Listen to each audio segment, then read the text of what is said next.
guys, this is Josh Hendry here with another drawing tutorial. I've got a printout here, and if you are interested, actually I have two different printouts that help teach ruler skills. Specifically, this is an answer to some of the questions I've been getting from my ruler skills video.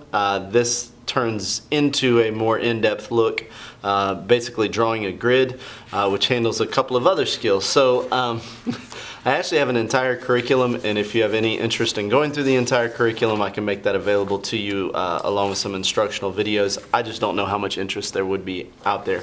But this is 5.2G and 5.2H within the series on ruler skills, specifically dealing with drawing a grid using a ruler. And let's go ahead and get into this.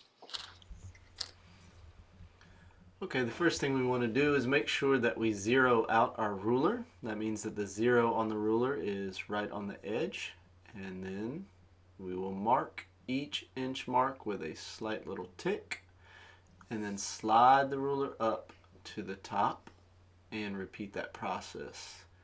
Important when you're doing this not to rotate the page. Do not rotate the page. Just slide the ruler up. Now we will connect the dots, and the technique I like to use is to start at one end and pull the line down gently, start at the other end and pull the line up to meet in the middle. This assures that I don't run over the lines.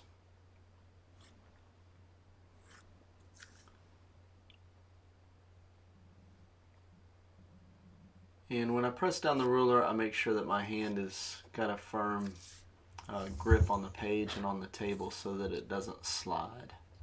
Now we rotate the page 90 degrees. We're going to repeat this process again, making sure that the ruler is zeroed out on the edge of the black box there and putting a tick mark at each of those inch marks. Now we have a 5-inch by 5-inch box, so we only need 4 little tick marks.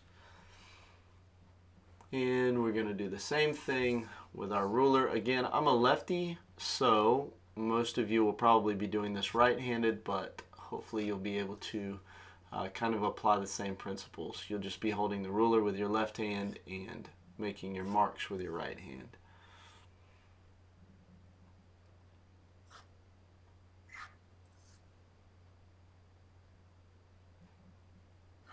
And just like that, we've got a 1-inch grid inside our 5x5 box, so we've got 25 squares right now. Now what we're going to do is make the 1/2-inch grid, so we're going to go in between the inch marks and measure the 1/2 inch, and we are going to do this with a light line weight. So the 1-inch grid was done with a medium line weight, which is normal pressure that you would apply if you were writing just in typical handwriting fashion.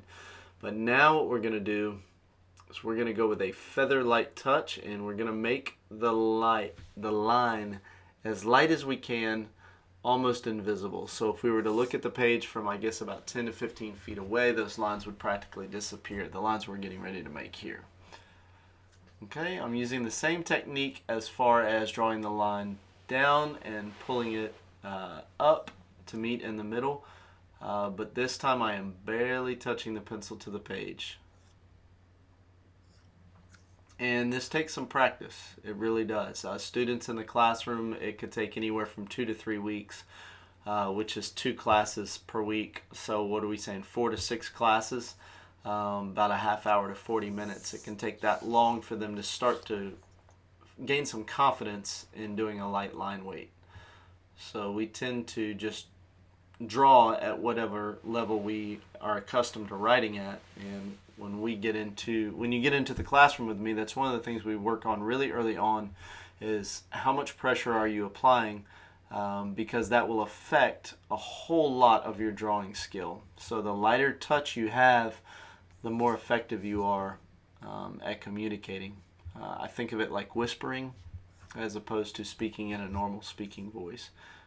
And we talk about art as visual communication. So this is basically you're learning how to whisper when you're using light line weight. And it's those subtleties I really appreciate. When students start to grasp those subtleties, their skill grows very rapidly. They become more sensitive visually. and more perceptive. So give a like if you enjoyed this video. If it helped you, again, you can download the PDF of this in the link below. Have a great day.